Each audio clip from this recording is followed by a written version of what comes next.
I'm Martin Tyler, and you're listening to Harry Symeou.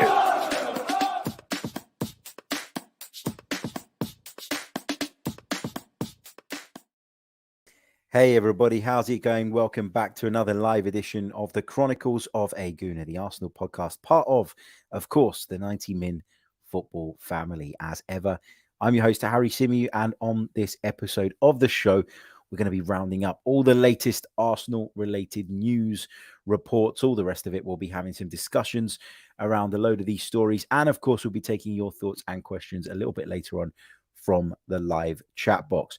Hope you're all good. Hope you're all well. Hope you're enjoying this Tuesday morning so far. Not the greatest weather here in London town. I know you probably think, why is he always going about the weather?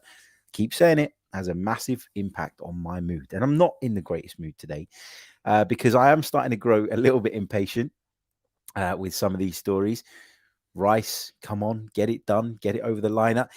I'm not even in a rush for the announcement, but give me something, Fabrizio or David Ornstein or someone that says all done, ready to go. That's all I'm asking for. Not massive amounts, just that. I am getting a bit sick of that and the fact that it's dragging on. And it goes back to the point we discussed on yesterday's show, which is this stuff can dilute, can't it? The excitement that comes when you complete a signing of this size, of this magnitude, and all the rest of it. Lots of stories going around about Romeo Lavia, which we'll get onto in a little bit. Are we interested or are we not? Because there are conflicting reports going around on this one as well. So we'll get into all of that. And of course, as I say, we'll take your questions from the live chat box. Let's say a few hellos to those of you joining us. Big hello to AJ Envoy. We've got Latvian Guna. Damien is with us. ND Parsons is here. Deanie Man joining us from Guyana. We've got Hawkwind, 77. We've got Not Focal. We've got TJ who says, I'm convinced that Rice transfer is not happening. I'm not going to go that far, but it is getting a little bit frustrating that it seems to be dragging on, of course.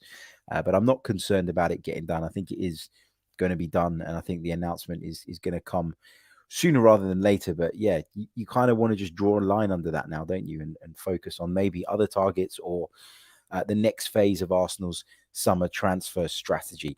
Just a quick plug, by the way, before we continue on. We did drop another piece of members content yesterday, which is available on the Another Slice platform. If you're interested, if you head over there, you'll be able to support the Chronicles of a Gooner podcast by signing up for £5 per month. You'll get an additional 2 episodes, 2 topical episodes per week throughout the summer. And of course, you'll be supporting me to provide you with more content. You'll be supporting me in terms of upping the level of this podcast, the regularity with which we put it out, all the rest of it. But also, you'll be supporting the Great Ormond Street Children's Hospital, whom we are donating to regularly from our membership pot. So, anotherslice.com/Chronicles of a Gooner. You can find all the information there. If you've got any questions, feel free to drop me a message. Do not hesitate. Oh, wheezing a little bit today. Apologies if that's coming through on the recording. It is hay fever for me. I seem to sort of kick into asthmatic mode whenever hay fever season comes along, which is wild because it doesn't affect me any other time. Took the inhaler thing a little while ago just before we started, but I don't think it's really kicked in yet. So you'll have to bear with me on that. What else have we got in the live chat? We've got Afsar, Viju, Andy is with us as well. We've got we've got Jid, we've got Matt Tomo's joining us from Chicago. Sai is here. Stan the Man says, was just going to bed here in Vancouver, and Harry's on, so I'll crack open another beer. Enjoy, man. Good to see you in the live chat. Abdullah is here. He says, hi, Harry. It's been a very long time. Where have you been then? Where have you been? We've got Son of Ian, Mafia Boss, Smart Cookie, all the rest of it. I'm not going to go through every single name, or we'll just literally sit here for an hour doing that. But thank you, as always, for your continued support of the podcast. And, of course, don't forget to leave a like, subscribe, all the rest of it. Check us out on Another Slice, blah, blah, blah, blah, blah. Right, let's dive into the big stories then. Let's start off by talking about GRANIT XHAKA, because although it seemed clear at the back end of last season that GRANIT XHAKA was likely to move, that GRANIT XHAKA was likely to depart this summer, there was a part of me, I have to say, that just had a little bit of hope that maybe, just maybe, Mikel Arteta would be able to convince him to stay, and that maybe he'd do a bit of a U-turn, because it does feel like this has been driven by Granit Xhaka, that he wants to go. People have cited family reasons as one of the possible reasons for him maybe wanting this departure. A return to Germany is something that clearly appeals to Granit Xhaka, but also his family too. But yeah, looking at his kind of redemption arc, how he went from villain to hero over the course of Mikel Arteta's tenure so far, how he established himself as one of the most important players in the team last season, and sort of the popularity he managed to sort of gain with the fans.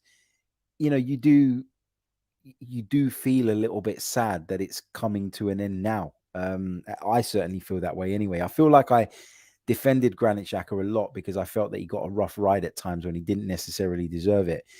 And, on the one hand, I'm happy that he's going to leave on a high, that he's going to leave with a far better reputation and connection with the Arsenal fans than he had a year and a half ago. So that's the positive side of it. But I also think he's a valuable member of our squad.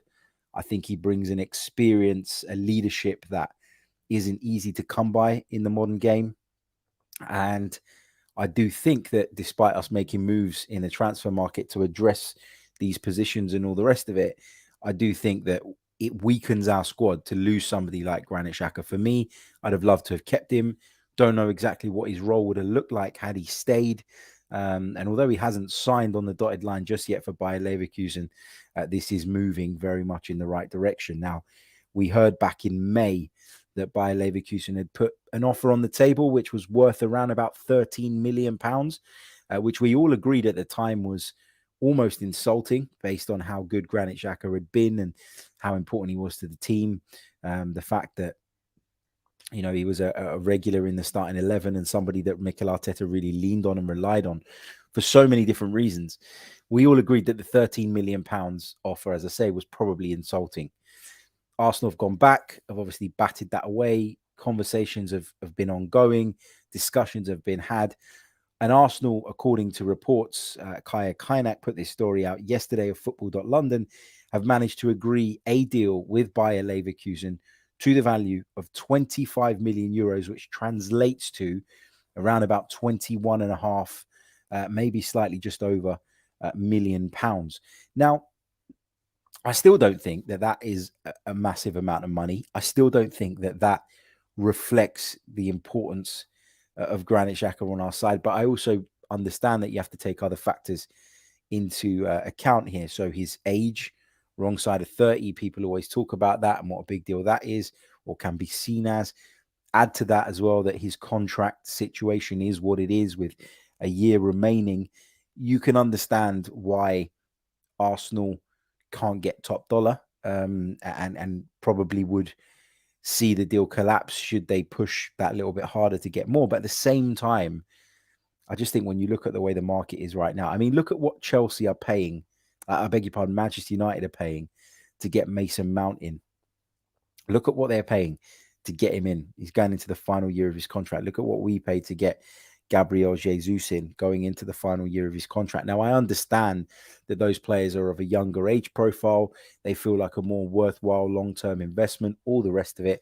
But yeah, when you think about how important Granit Xhaka is, when you think about even what Ruben Neves has gone to Saudi for, to me, it does still feel like he's being undervalued in this. But as I say, he wants to go. Clearly, it's being driven by his side. And I think given that when Mikel came in, he had to convince Granit Xhaka to stay after, everything that had happened under Unai Emery, I think almost there'll be a feeling within the club that actually Arsenal and Mikel Arteta owe it to Granit Xhaka to let him do what he wants to do now and to try and facilitate it as best as possible. Now, there is a line, of course, and you don't want to be essentially taking the piss out of with the price. And I think that the £13 million offer that was on the table would have been doing exactly that, taking the piss out of Arsenal. 21.5 is certainly a lot more reasonable. not ideal for me, but it's much better, and it shows that Arsenal can, dig their heels in and make sure that they get slightly more. And that money could be invaluable. The other thing as well, and we discussed it on our members podcast, as I say, which came out yesterday. You can find it on Another Slice. It was a discussion around Arsenal's three-phase summer transfer strategy, and we talked about the importance of getting transfer fees in for players, but also the significance of getting them off of the wage bill. And I think there's an element of that here as well. It's not just about what you bring in for Granit Xhaka. It's about what you save in terms of weekly/monthly outgoings and how you can then use that to rebuild and how you can use that to, fingers crossed, move forward as a football club. So, yeah, all interesting stuff. If you want a full breakdown of Arsenal's three-phase summer transfer strategy, head over to the platform. You'll find the link in the description. Sign up, support the podcast, and get access to more content. Let's see what you guys are saying in the live chat about this. I think there is a sort of mixed reaction to this. What else have we got? Andy Jackson clearly not feeling any type of way about Granit Xhaka potentially leaving, in terms of being sad about it. He says, not for me, good riddance. What else have we got? Stan the Man says, Granit Xhaka is like Moses. He led his people to the promised land, but he wasn't allowed to enter due to past transgressions. I like that. I like that. Joel says, I don't think it makes sense to lose Xhaka and Partey at the same time. This is seriously telling on my emotions. Is it wrong to have them all together for the sake of depth and experience? I agree with you. I know the wages will be a factor. I know that Arsenal need to bring money in to kind of balance with what they're doing in terms of the transfer market. I get all of that. But I really don't think the Granit Xhaka one is in Arsenal's hands. Well, obviously it's in Arsenal's hands because he's under contract technically, sort of from that point. But the point I'm trying to make is I don't think this is something that Arsenal are pushing for. I think this is something that Mikel Arteta feels he owes Granit Xhaka because of the fact that he stayed on and continued even after his bags were packed and he was off in the past. Pete says, think Xhaka goes when Rice is finally done. Halo Mater says, it doesn't seem to be a lot of money outside the Premier League, with the exception of the new Arabian market. But most teams in Spain and Germany have surplus the last 5 years on average. So, yeah, I think if you think about what that fee means in Premier League terms, £21.5 million, 25 million euros. If you think about what that means in Premier League terms, it isn't that much, obviously.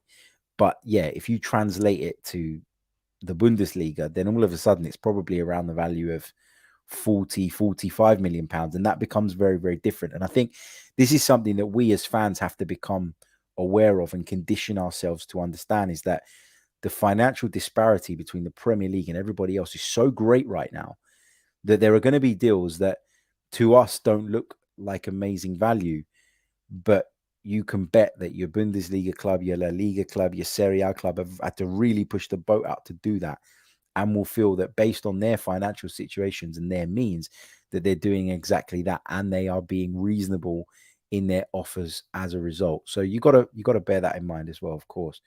Let's take this one from Tony, who says, sorry, Harry, I'm glad he got back into the Arsenal fans' hearts, but he had one good season. We need to move on, and it's the same with Partey. They both dropped off last season, and that didn't help us in the end. Where I disagree with you is I think it's really, really harsh to say that Granit Xhaka dropped off. I think Granit Xhaka dropped off a touch because of what he had around him not being as strong as it normally was or had been up until that point in the season. So I think you're right to point the finger at Thomas Partey and say the drop-off was significant. There is a cause for concern there. I don't think that's fair to say about Granit Xhaka on the basis of last season. I agree that prior to last season, he wasn't as useful.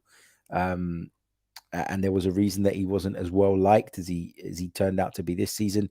But I also think management had a big part to play in that. I think Granit Xhaka was put into a position that maybe even he didn't believe he could play at the start of the season, but showed incredible professionalism to just be able to kind of put that to one side, focus on the task in hand, listen to Mikel Arteta, take on his guidance, and then play the role in a really, really effective way. Damien Kelly says, I'm happy Xhaka is going. There are levels and we need an upgrade. I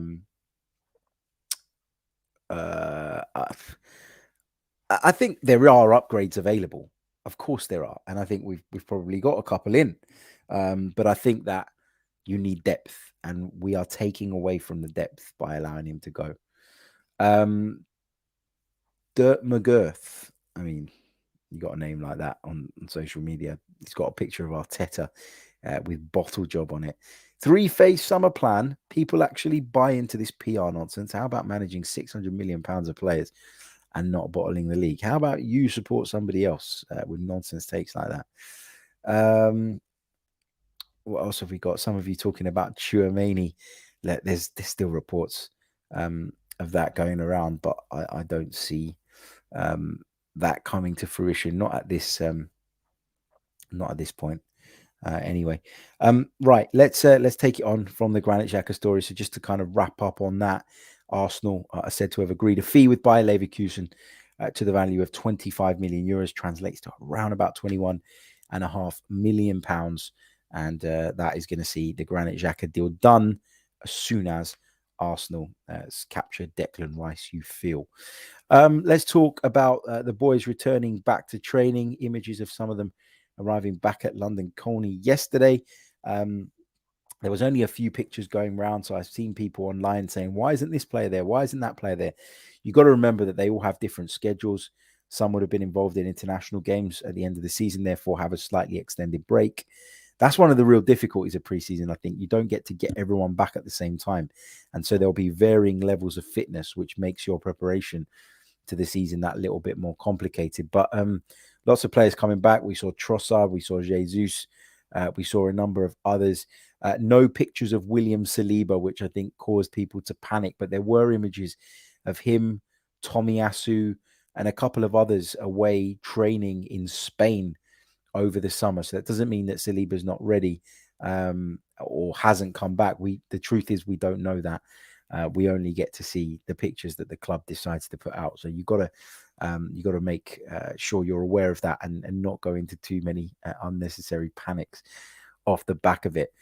Ongoing talks apparently regarding Folarin Balogun's future.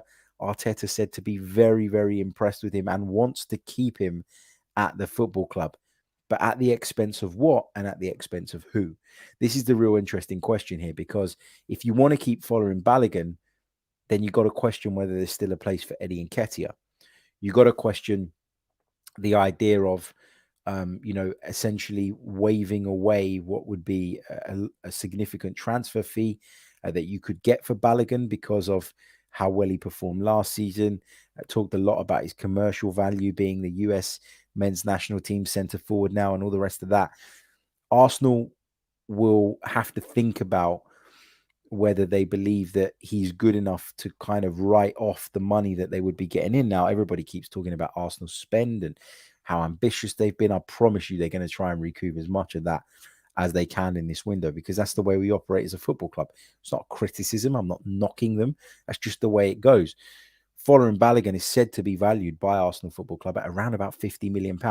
I don't think you get that for him. I've said all along, £30 to £35 million feels about right for the US international. And I think, Arsenal need to weigh up whether they need to bring that money in or if they think he deserves a chance. If he deserves a chance, if he proves himself in training to be ahead, for example, of Eddie Nketiah, then I think Arsenal will maybe consider moving him on should the right offer come along. I think Eddie Nketiah can have a really good career at a mid-level Premier League club, playing regularly week in, week out, because it's not fair on him as well. As a striker, you need rhythm. You need to be scoring goals for fun. You need it to become a habit almost. You need it to become second nature. And I don't think you can do that when you don't play very much. And Eddie Nketiah is in that boat. So if Arteta decides that Balogun is ahead of Nketiah or is the better option of the two, I wouldn't be surprised if Nketiah is put up for sale and the feelers go out with regards to who may or may not be interested in him. But according to these reports doing the rounds with regards to Balogun, it seems as though Mikel Arteta and his people, Balogun's people that is, have been in contact throughout the duration of his loan spell. Now, I know that there would have been contact naturally because the parent club, there'll be like a loan development officer whose job it is to make sure that that loan's going well, make sure the player's happy, the club's happy, everything is going in the right way and in a way that benefits all parties. But I've also sort of read some stuff over the last 24 hours with regards to how involved Mikel Arteta was in that. And the fact that he was seemingly quite involved, I think, could be a hint or a clue as to what might happen with Balogun. And I know a lot of people think he's gone and he's got one foot out the door. Maybe that's not the case. We're going to have to keep a close eye on that one between now and the end of the window. I think he'll be on the preseason tour. I think Arsenal, as I've said before, would be silly to give up the opportunity to take somebody like Folarin Balogun on the preseason tour, given his commercial value to the North American market. So yeah, we'll see how that goes. But I think he'll be on that tour, and if there is going to be a decision made that sees him leave, then I think it will come after that. So yeah, hold fire on that one. Big hello to everybody joining us a little bit later on in the show. Don't forget to leave a like, subscribe to the channel if you're brand spanking new. Going to dive into the comments in just a second. We're on our way towards 30,000 YouTube subscribers. As I always say, it doesn't include all the wonderful people that listen on the podcast platforms as well. So we're well in excess of that overall, but we want to get to 30K on YouTube. That'll be a really cool milestone to hit sooner rather than later. I think we're about... we're on, I want to say 28.3, something like that. So we're about 1,700 away, but that feels achievable by the end of the year. So guys, please, if you haven't done so already, subscribe to the YouTube channel. If you're listening on audio, come over and subscribe on YouTube as well, because from time to time there will be bits of content that you can't get in audio because they are visual. So yeah, do check that out. Right, let's dive into the comments to see what you guys are saying. We've been talking about Folarin Balogun in the last few minutes. Joel says, I think in my heart of hearts, Balogun should be convinced to stay and fight for a place. Alejandro says, it should be at the expense of Nketiah. I would prefer Balogun to Nketiah as well. Nelson and Balogun, a good project. Emirates Faithful says, the fact that you're saying Balogun and Eddie in the same breath is a joke. Is it really? I think if Eddie Nketiah went and played in Ligue 1 in France, he'd have got double figures in terms of goals if he played regularly, week in, week out, and was able to find his rhythm and flow. People seem to forget that Eddie Nketiah actually did a really good job of covering for Gabriel Jesus during that period of time when the Brazilian was absent. Is he the same quality? No. Does he bring the same in terms of the link-up play, the build-up, all the rest of it? No, he doesn't, but he certainly did a good job. And for some reason, it's as though as soon as Gabriel Jesus come back, fine, everybody's happy to have him and pleased with the fact that the level went up again. But it was almost as though people just dismissed everything that Eddie did, and I think that's a little bit unfair. Rob says, wouldn't we get a similar amount for Eddie? I think we could get a similar amount for Eddie if we sold to a fellow Premier League club. I think that's the key. I think Balogun, because of his reputation on the continent after what he did last season, could probably command a bigger fee from a European side. Eddie Nketiah, I think, being sort of England's under-21 record goal scorer and having been around the Premier League for a little while, I think would be somebody that we could sort of match Balogun's value with, but probably only from a Premier League club with the financial muscle that unfortunately the rest of the continent just doesn't have at this moment in time. So I think if you sold Eddie, for example, to a Crystal Palace or something like that, or West Ham, I think you could get around about the £30 million mark. But the minute you start trying to ship him overseas, I think then you lose that value, whereas Balogun for me has that. So that's the difference. K Smile says, I think the mentality of having two strikers is poor, considering we know we always have injuries and the amount of games that will be played. It's good to have three strikers with different profiles. But I think the interesting thing here is that Arteta quite likes from time to time to play with a false nine. And I think when you bring Havertz into the equation as well, who can play as a false nine, Mikel in the past has said that Smith Rowe could do that role. Nketiah is there, Jesus is there, but you've also got people like Martinelli who could go out there as well. It makes it, for me, unlikely that we go out and bring in another striker, or that we hold on to 3 out-and-out centre forwards. I'm going to just push through some of the comments and jump onto the next story because I'm just conscious of time.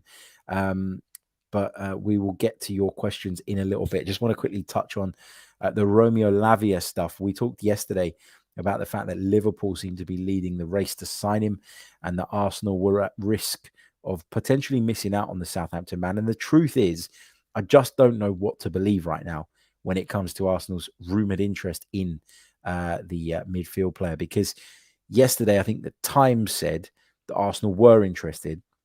Arsenal's interest was, to use Fabrizio's phrase of the window, concrete, and that they would make their move once they were able to wrap up the Declan Rice deal. And then Sky Sports' Dharmesh Seth sat on TV yesterday and said, look, I'm paraphrasing, I'm not shitting on other people's journalism, but the information I have is that Arsenal are not interested in signing this player. And I think, that kind of backs up reports that Arsenal had been put off by Southampton's price demands and all the rest of it. Personally, my gut feel is that we're not as interested in Lavia as maybe Liverpool are, because it feels like they're further down the line in this. Is that because of the Rice thing? Have Arsenal almost put Romeo Lavia on ice and told him, look, hold fire, we're coming for you, we just need to get this deal done? I don't know. But at this moment in time, nothing is progressing between Arsenal and Romeo Lavia. So you have to probably start to think that maybe this is not a realistic deal, and maybe we're going to look at alternatives. What is clear is that if Xhaka leaves and Partey leaves, which could still happen, is that we definitely need at minimum one more midfielder. I would argue that we need 2 still. But yeah, I think we're going to have to just hold tight on this one and see how it develops, if it develops in Arsenal's favour at all. We've also been linked with Benjamin Henrichs, RB Leipzig defender. Just wondering if this makes a lot of sense, given that we're closing in on the transfer of Jurrien Timber. I'm just going to bring up Hendricks' profile. Obviously, an RB Leipzig player, 26 years old. Bear with me a second. Henrichs, sorry, I don't know why I put the E in there. There we go. Benjamin Henrichs, right back, 26 years old, current German international of Ghanaian descent as well. I understand. As I say, yep, 26 years old. Contract expires June 2025. Played 10 times for the German national team. If you go back to last season, let's have a quick look at his statistics and how that all worked. Where are we? Actually, yeah, let's just break it down by performance in competition anyway, rather than just last season. 127 Bundesliga appearances, 5 goals, 11 assists. Not bad for a defender. 101 games for RB Leipzig. Played at Bayer Leverkusen previously as well. Made that move from Bayer Leverkusen to Monaco back in August 2018. That was a 20 million euro move. Went from Monaco to RB Leipzig on loan, and then that deal was made permanent for 15 million euros in July 2021. Let me just go back to, hold on, all seasons. Let me just filter this down. Let's go back to the 22-23 season, and he played in a number of positions. He played right back, he played left back, he played in midfield as well. So again, we keep talking about versatility and how important that is to Mikel Arteta. He's got plenty of that, it seems. But to me, this one doesn't really make a lot of sense, given that we're closing in on Jurrien Timber.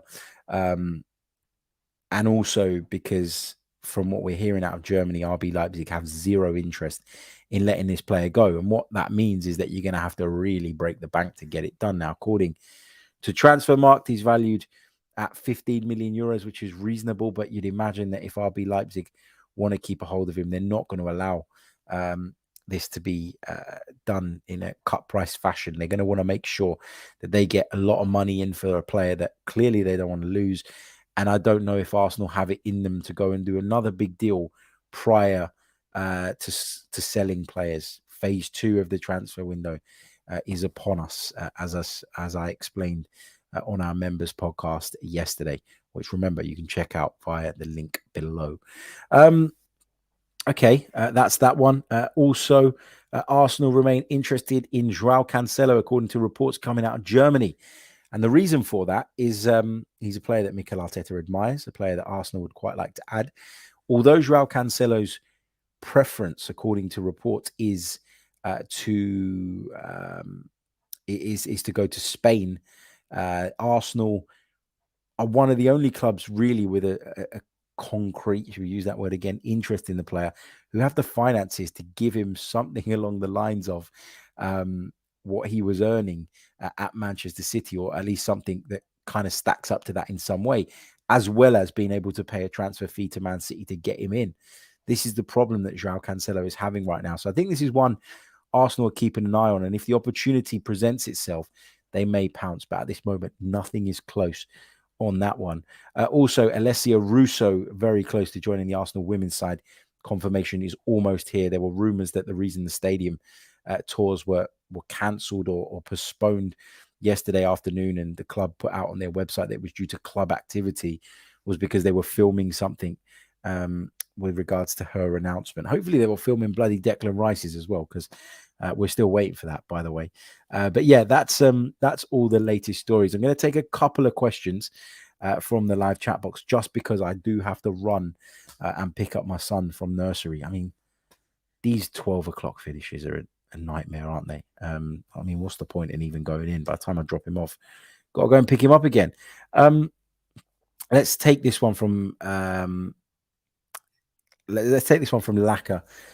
Super chat donation. Thank you so much. He says Lacazette had 27 goals. Balogun got 2. Balogun's got to show it in the EPL. Yeah, I agree with that. I agree with that. But Balogun's stock is really high at the moment, in that if he comes back and plays a handful of games, his value is not going to stay anywhere near where it is today going into this summer, because that will decrease quite rapidly. It's amazing how things can change quite quickly in that sense. So I think we're going to have to, obviously make a decision on whether we believe that Balogun can do it. And if he can, great. But you've got to understand that the risk you're taking is that if he comes back, doesn't really make an impact, you're no longer going to be able to command what you can command for him now in the transfer market. Halo says, Harry, is Timber being recruited preferably to play at right back or as a central defender? Truth is, I don't know. Some suggestions have been that it's for him to come in as a right back. There's a lot of talk around Ben White returning back to centre half. That was always the plan going into this summer. We'll have to wait and see on that. But obviously the great thing is that he can play in either of those positions. And given, as I keep saying, we're going to fight on multiple fronts, we're going to need that versatility and ability to shake things up. Let's see what else we've got. Rob says, do Arsenal have the longest drawn-out signings than any other club? Feels like Rice will be 26 before negotiations and the ink is dry. It does feel like that. It does feel like that. It does feel like it's dragging out. What I said on, I think it was yesterday's show, or maybe the one before, was, for me, the fact that Manchester City kind of pulled out of the race in the way that they did, sort of indicating that they weren't going to make a further bid. It kind of just, it took away from the speed of things, because there was no longer that urgency to get it done. And there was no longer that fear hanging over Arsenal of somebody else coming in and swooping him off his feet and taking him away. So because of that, it has, I think, allowed things to just slow down. Doesn't mean we should panic or be overly concerned, but it has had an impact, I think, on the speed of the negotiations and the speed of wrapping this stuff up. Delisu says, hi, Harry, do you think Tomiyasu has a long-term future at Arsenal? I hope he does, because I think he's a really, really useful player when he's fit and available. Again, his versatility is everything. You can play him at left back. You can play him at right back. You can play him at centre back. Physically, he's got so much to offer as well. And I think that's a big thing. We don't want to be bullied. We want to be tough. We want to be able to compete on that level as well as a technical level. We weren't always able to do that in the past. And Mikel Arteta, I think, with some of the signings he's made, has really addressed that. He wants a bigger side, a stronger side, a physical side as well as a really intelligent and technical one. I think he does have a future, but that's going to be based on him being able to overcome the fitness problems that have plagued him over the last couple of seasons.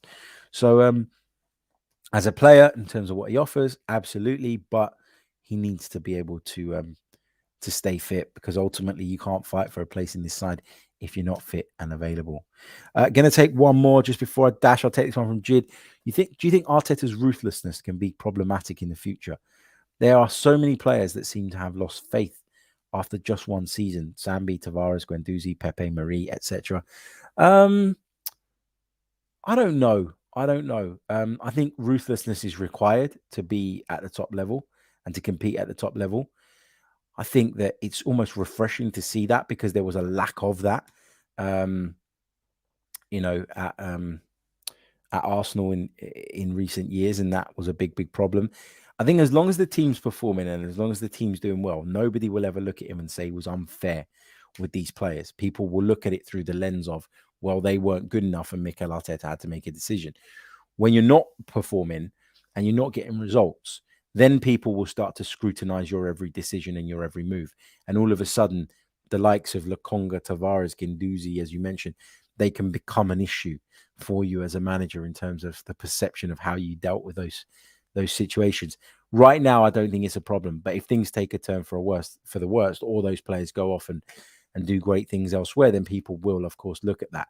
Right now, though, do I think that Sambi, Tavares, Guendouzi, Pepe, or Pablo Marie are going to go elsewhere and pull up trees? I don't think so. I think all of them have moved to clubs that are a step down. The ones that have left, of course, and the ones that will still leave will probably take a step down as well.